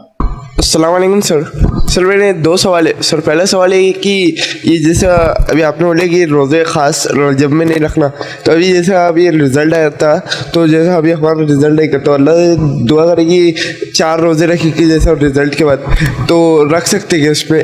اور دوسرا سوال ہے کہ ہم نے ایک خاری ہے ہمارے محلے میں نماز یوں پڑھاتے، تو جیسا ہم نے ان کو بولے کنڈے کئی کو مناتے ہو، تو بولے حضور صلی اللہ علیہ وسلم نے خود بنائے، اور بولے حدیث سے بولے ترمذی سے ہے بولے، تو اس کا کیا عقیدہ ہے؟ بہرحال پہلا بھائی کا سوال تھا کہ اگر کسی نے سمجھ لیجیے اب یہ رجب کا مہینہ آ رہا ہے اور ان کا رزلٹ بھی ہے، اور انہوں نے نظر کے روزے مانگ لے کہ اللہ رزلٹ اچھا ہے تو 2 روزے 3 روزے 4 روزے رکھوں گا، تو کیا؟ تو دیکھیے نظر کے روزے رکھنا ایک الگ چیز ہے نا، آپ رجب میں خاص روزے تھوڑی رکھ رہے ہیں، رجب کے روزے نہیں ہوں، وہ نظر کے روزے ہیں، تو نظر کے روزے انسان کبھی بھی مانگے تو وہ کبھی بھی اس کو رکھ سکتا ہے۔ یہ وہ روزے نہیں جو خاص رجب کے ہوتے ہیں، جو رجب کے لیے خاص روزے رکھتے ہیں اس نیت سے کہ رجب کے روزے کی وہ جمعرات کے روزے کی فضیلت، یا 1 روزہ 2 روزے 3 روزے کی فضیلت، 7 روزے اور 8 روزے اور 15 روزے کی فضیلت، وہ غلط ہوں گا۔ لیکن اگر کسی کے نظر کے روزے اور رجب میں پورا کرنا چاہے تو بہرحال وہ کر سکتا ہے۔ بھائی نے دوسرا سوال کیا کہ انہوں نے کسی سے سوال کیا کہ یہ کنڈے کیوں مناتے ہیں، وہ مسجد کے امام ہیں، تو انہوں نے کہا اللہ کے رسول صلی اللہ علیہ وسلم سے بات ثابت ہے، ترمذی کی حدیث ہے اور فلاں فلاں حدیثوں میں آتا ہے۔ یاد رکھیے نبی اکرم صلی اللہ علیہ وسلم سے تو اس کنڈوں کا تو دور دور تک کوئی واسطہ اور لینا دینا ہی نہیں ہے۔ دیکھیے کچھ بدعتیں ایسی ہوتی ہیں اسی کوئی دین بنیاد ہوتی ہے، لوگ اس کے اوپر نیا کام کرتے ہیں، جیسا کہ معراج ہوئی لیکن لوگ اس کو منا رہے ہیں، منانا غلط ہے، ہونا ایک الگ چیز ہے۔ تو یہ تو اس کی کچھ نہ کچھ بنیاد ہے، کچھ بدعتیں ایسی اس کی بیسس ہی نہیں ہے، اور یہ کنڈوں کا تو بیسس ہی نہیں، یہ تو 1300 سال بعد آپ صلی اللہ علیہ وسلم کی شروعات کیا گیا ایک عمل ہے، تو لہٰذا اس کی کوئی بنیاد نہیں ہے، اس کی کوئی حقیقت نہیں ہے۔ اور اگر وہ کہہ رہے ہیں کہ فلاں فلاں حدیث کتاب سے ہے تو بہرحال ان کو چاہیے کہ وہ دلیل لا کر دیں، اگر دلیل ہوں گے تو انشاءاللہ ہم بھی ضرور منائیں گے کنڈے، لیکن دلیل الحمدللہ اسے کہیں نہیں ملیں گے، اس لیے کہ آپ صلی اللہ علیہ وسلم سے ایسا کوئی عمل ثابت نہیں۔ کسی نے سوال کیا کہ قضائے عمری پڑھ سکتے ہیں کیا؟ تو دیکھیے قضائے عمری جیسی کوئی نماز سنت سے ثابت نہیں ہے۔ قضاء عمری کیا ہوتا ہے بتاتا ہوں۔ لوگ کیا کرتے ہیں، زندگی بھر نماز مت پڑھو، 15 شعبان شب برات آتی ہے، 15 شعبان جو کہ ثابت نہیں، 15 شعبان آتی ہے، اس رات 2 رکعت فجر کی قضاء عمری، 2 رکعت 4 رکعت ظہر کی قضاء عمری، 4 رکعت عصر کی قضاء عمری، 3 رکعت مغرب کی، 4 عشاء کی۔ یہ کیا ہے؟ تو بولے اب یہ نماز پڑھنے سے اب تک زندگی میں جتنے نمازیں چھٹی تھی سب پوری ہو جائیں گی۔ ماشاءاللہ اگر اتنا آسان ہوتا تو صحابہ ابتدائی دور میں کتنی تکلیفیں جھیلیں، اور کتنے صحابہ تو صرف نماز پڑھتے دیکھے گئے بول کے پکڑے گئے، ورنہ پہلے کسی کو نہیں معلوم تھا، چھپ چھپ کے نمازیں پڑھتے تھے۔ ابتدائی دور میں 3 وقت چھپ چھپ کے نمازیں پڑھی جاتی، سورج نکلنے سے پہلے، سورج بیچ میں جانے کے بعد، اور شام کے وقت صحابہ پڑھتے 2 رکعت۔ یہ فرض نہیں تھی لیکن پڑھا کرتے تھے، پکڑے گئے بہت سارے اور تکلیفیں جھیلنا پڑی، تو ان کو یہ بات سمجھ میں نہیں آئی، ابھی تو فرض ہی نہیں ہے اپنے پر، تو کئی کو تکلیفیں جھیلنے کے لیے چپ پھنسنا نمازیں پڑھ کے، ہے نا؟ دیکھیں گے بعد میں جب فرض ہوں گی، اور فرض ہونے کے بعد بھی کوئی صحابہ سے نہیں ابھی تو جنگوں میں بہت مصروف ہے اس لیے نمازیں چھوڑ دو، قضاء عمری پڑھ لیں گے، ابھی تو فلاں مصروف ہے لہٰذا سفر میں ہے تو اب چھوڑ دو، ہے نا؟ کتنی تکلیفیں تھی، اتنی سہولت تو تھی بھی نہیں کہ یہاں سے اڑے اور وہاں اتر گئے، 2 مہینے سفر کر رہے، چلو سفر میں نہیں پڑھیں گے تو قضاء عمری ہے نا اپنے لیے، ثابت نہیں، یاد رکھیے۔ آپ ایک غلط فہمی کی بنیاد پہ خزائن عمری بنی ہے، میں اس کی غلط فہمی کو پہلے دور کرتا ہوں. پہلی چیز، جو نماز چھوٹ جاتی ہے اور جو نماز چھوڑ دی جاتی ہے اس کا فرق سمجھ لیجیے آپ پہلے. جو نماز چھوٹ جاتی ہے غفلت سے، نیند لگنے کی وجہ سے، بھول جانے کی وجہ سے، یا سفر کی تکلیفوں کی وجہ سے سمجھ میں نہیں آیا، جیسا یہاں سے اڑے انگلینڈ کے لیے 6 گھنٹے ٹائم سے الٹا جا رہے ہیں اب چلتے ہیں، سمجھے کبھی کبھار ہوتا ہے، تو یہ سب چیزیں سمجھ میں آ رہی ہے، کچھ نہ کچھ غفلت، سمجھ کی کمی، بے ہوشی، بیماری جس میں ہوش ہی نہیں تھا، تو یہ نمازیں چھوٹ گئی ہم سے، تو اس کی قضا ہوتی ہے. غفلت، سو گئے تھے، غفلت تھے، ٹائم نہیں سمجھ میں آیا، یہ نمازیں قضا ہو جاتی ہے، اس کو آپ پھر سے پڑھ سکتے ہیں. اب دوسرا، جو نمازیں چھوڑ دی جاتی ہے، عصر کی اذان ہو رہی، چلی بھائی نماز کو، جاؤ تم جا کے آؤ. مغرب ہو رہی، چلی بھائی تم جا کے آؤ ذرا، میں تھوڑا سا، ارے عشاء کا ٹائم تھوڑا سا مصروف ہو، تھوڑا ذرا آپ جا کے آ جاؤ. یہ نمازیں چھوڑ دی گئی. جو نمازیں چھوٹ جاتی ہیں ان کی قضا ہوتی ہے، جو نمازیں چھوڑ دی جاتی ہے یاد رکھیے وہ نماز فوت ہو جاتی ہے، مر جاتی ہے، اس کی اب کبھی قضا نہیں ہو سکتی زندگی میں. یہ مسئلہ ہم کو سمجھ میں نہیں آتا. جو نماز چھوٹ جاتی ہے اس کی قضا ہوتی ہے، جو چھوڑ دی جاتی ہے اس کی قضا نہیں ہے، وہ گئی نماز، مر گئی وہ نماز، فوت ہو گئی، بیکار ہو گئی وہ نماز آپ کی. کیوں تو آپ مسلمان ہو کے آپ نے جان بوجھ کے کہا کہ جاؤ تم، اور وقت آپ نے گزارا، وہ نماز فوت ہو گئی، اس کی قضا نہیں ہوتی. آپ زندگی بھر آپ جان بوجھ کے چھوڑے، بولے قضا تو ہوتی ہی نہیں اس کی سب سے پہلے. اور قضاء عمری ایسا کوئی کانسیپٹ اسلام میں ہی نہیں کہ نمازیں چھوڑتے رہو، آرام سے آ کے پوری پڑھ لینا نماز قضا ہے. اب کچھ لوگ جو توبہ کرنا چاہتے ہیں، اللہ 10 سال سے نماز چھوٹی، 20 سال چھوٹی، 40 سال سے چھوٹی، اب کیا کرے؟ کچھ لوگ بولتے دیکھو اس کا طریقہ بولے اس کو نمازیں پڑھنے کا، ہر فجر سے پہلے 2 رکعت پڑھنا، اور بولا اللہ پہلی فجر کی نماز جو قضا ہوئی تھی، اب وہ بولے پہلی ختم ہو گئی، پھر دوسری والی پہلی بن جاتی، بولے تو پھر دوسرے دن بھی بولا اللہ پہلی فجر کی نماز قضا، پھر اور ہر نماز سے پہلے احتیاطاً 2 یہ پڑھ لینا قضا اور 2 پڑھنا. جو نمازیں مسلسل ایک لمبے عرصے تک چھوٹ گئی ہمارے سے، غفلت میں، نا علمی میں، جو بھی ہے، اس کے لیے یاد رکھیے سوائے توبہ کے اور کوئی حل نہیں ہے. اور جو چھوڑ دی گئی وہ تو فوت ہو گئی، سوائے توبہ کے کوئی حل نہیں، ورنہ وہ 10 سال کی اور 15 سال کی اور 20 سال کی نماز کے غم میں اگلی نمازیں بھی چھوٹ جائیں گی آپ کی. اور یار وہی نہیں ہو رہی، چند یہ بھی نہیں کرتے، جو ہو رہی کیجیے، باقی کے لیے توبہ ہی چاہتے. ہاں حال میں کچھ چھوٹ گئی، سفر میں اس میں بھول گئے اور ایسا ہوگا، وہ الگ چیز ہے، لیکن عرصے تک، سال تک نمازیں چھوٹی ہے تو توبہ ہے. اس لیے کہ صحابہ اور تابعین سے کوئی ایسے اقوال نہیں ملتے کہ نمازیں چھوڑو اور پھر قضاء عمری پڑھتے رہو پوری، ہر نماز سے پہلے 2 رکعت، یا ایک ساتھ 15 شعبان کو بس کھڑے ہو جاؤ اور شب برات کو منا لو اور بس قضا کر لو. تو قضاء عمری جیسی کوئی نماز سنت سے ثابت ہی نہیں ہے. قضا نماز جو ہو جاتی ہے وہ پڑھ سکتے ہیں، چھوٹ گئی جو نماز چھوڑ دی جاتی ہے وہ فوت ہو جاتی ہے، تو لہٰذا اللہ سے ہم توبہ کریں، یہی اس کا ایک حل ہے. السلام علیکم. میرا یہ سوال ہے کہ شب معراج میں اور شب برات میں بھی عشاء کا ٹائم چینج کر دیا جاتا ہے، عشاء کا ٹائم بڑھا دیا جاتا ہے، تو یہ اس پہ کیا ہے؟ مطلب یہ بدعت ہوئی یا پھر جو ہے تو بھائی نے سوال کیا کہ شب برات تو شب معراج پہ خاص طور سے مسجدوں میں عشاء کا ٹائم بڑھا دیا جاتا ہے تاکہ لوگ لیٹ آ کے پڑھیں. تو بہرحال یہ تو غلط ہے، جو ٹائمنگ چل رہا ہے وہی رکھنا چاہیے. لیکن اب ایک مصلی تو مجبور ہے نماز میں، وہ عمل غلط ہے. خاص طور سے کچھ دنوں میں بغیر شرعی عذر کے، ایسا بارش ہو رہی ہے، مصیبت ہے، پریشانی ہے، تو ایک الگ چیز ہے. خاص طور سے جو ہے، خاص طور سے لوگ جو ہے نمازوں کو آگے بڑھا دیتے ہیں، ٹھیک ہے، اور اس کو لمبا کرتے ہیں، وہ طریقہ یاد رکھیے شریعتاً درست نہیں ہوگا. آپ جو ریگولر چل رہی نماز اسی ٹائم پر نماز کو وہ کرنا چاہیے. لیکن اب میں ایک مصلی کیا کروں؟ آپ پھر مجبور ہیں، اب جو ٹائم ہوگا اس میں آپ کو جانا پڑے گا، اور اس ٹائم پہ چونکہ آپ جماعت سے نماز پڑھنا چاہتے ہیں، آپ اس مسجد کے مصلی ہے، اب وہ لوگوں نے ٹائم بدل دیا تو ہم کیا کر سکتے؟ تو لہٰذا ویٹ کیجیے، آپ وہ پڑھیے. لیکن ایسا کرنا میں کہوں گا درست نہیں ہوگا، چونکہ خاص آپ ان ایام کو فضیلت دے رہے ہیں. پھر یہ ٹائم بدلنا خاص فضیلت ہے تاکہ زیادہ سے زیادہ لوگ پڑھے، مطلب زیادہ سے زیادہ لوگ منائے، جبکہ اس کا منانا ثابت ہے نہیں. لہٰذا میں کہوں گا مسجد کے ذمہ داروں سے اسی وقت رکھیں، لیکن مصلی مجبور ہے. اگر وہ ٹائمنگ چینج کرتے ہیں تو آپ مجبور ہیں. اللہ تعالیٰ جو ہے آپ کی مجبوری کو انشاءاللہ سے دیکھیں. جب بہت سارے لوگوں کو درس کی دعوت آپ کے درس کے طرف بلایا جاتا ہے تو بولتے ہیں کہ اب فیضوی کا لیکچر ہے تو ہم آتے نہیں، تو ہم نہیں آتے. تو پہلے پوچھتے ہو فیضوی کا ہے، تو خاص طور سے خواتین، گھر کی جو خواتین ہیں وہ پوچھتی کہ فیضوی کا ہے کیا، بولو پہلے اس کے بارے میں کچھ.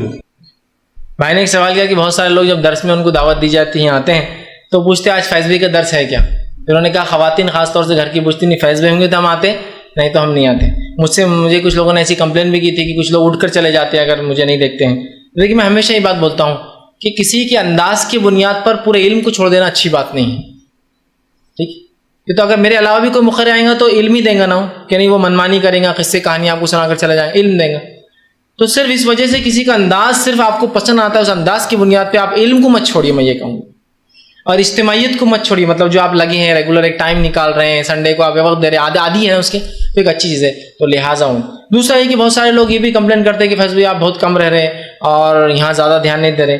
تو یاد رکھیے بہت سارے مجبوریاں ہوتے ہیں, بہت سارے حالات ہوتے ہیں کہ بہت سارے مختلف ہندوستان کے علاقوں میں لوگ کام کرنا چاہتے ہیں, ان کو بھی جوش چاہیے, ان کو جذبہ چاہیے, وہ بھی چاہتے ہیں کہ ہم ان کے سامنے کچھ باتیں رکھیں, وہ بھی کچھ ہمارے ذریعے سے سیکھے, یا نوجوانوں میں کچھ ایک جو ہے ایک تبدیلی آئے, کچھ کام نیا شروع ہو. تو اس کے لیے بہرحال ہم بھی کوشش کرتے ہیں اور اسی کے تحت میں بھی سفر کر کے جاتا ہوں.